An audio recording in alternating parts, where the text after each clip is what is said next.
For the EFD Group, Mr. Bloom, 2 minutes.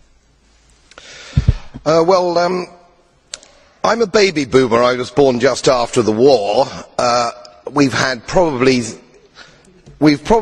had the longest period of peace and prosperity globally, I would say, from that time. I've put a little bit of modest money away so I can hand something down to my family when I pass on, largely because I've never spent more money than I've earned, and I've been prudent, and I've worked moderately hard. Now, it always seems to me as a complete surprise to politicians how countries get in debt. Let me explain, because I don't think you really understand it. It's because politicians consistently spend more money than they raise in taxation, more money than they can possibly raise in taxation, most of which, in point of fact, they actually waste. The reason we're talking about countries which are broke, and they are broke, is because their ridiculous, ineffective, ignorant politicians consistently spend more money than they can raise, and then they borrow, and worse, they then print money because politicians and their central banks have a machine which prints money.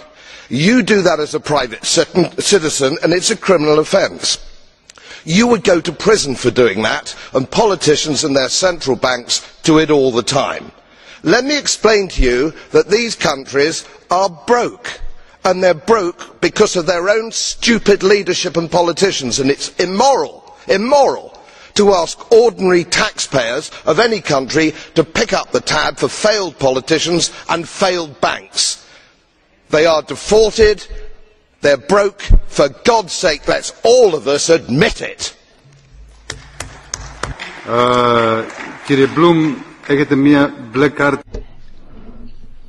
Mr. Bloom?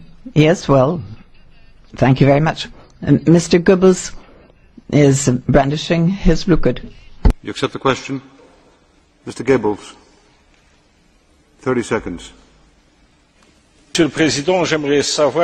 President, I'd like to know if Mr. Bloom knows that Spain is less in debt than the UK, that Ireland was under 60% before the banking crisis, and that Ireland, in going to debt to save its banks, saved the money of the British banks.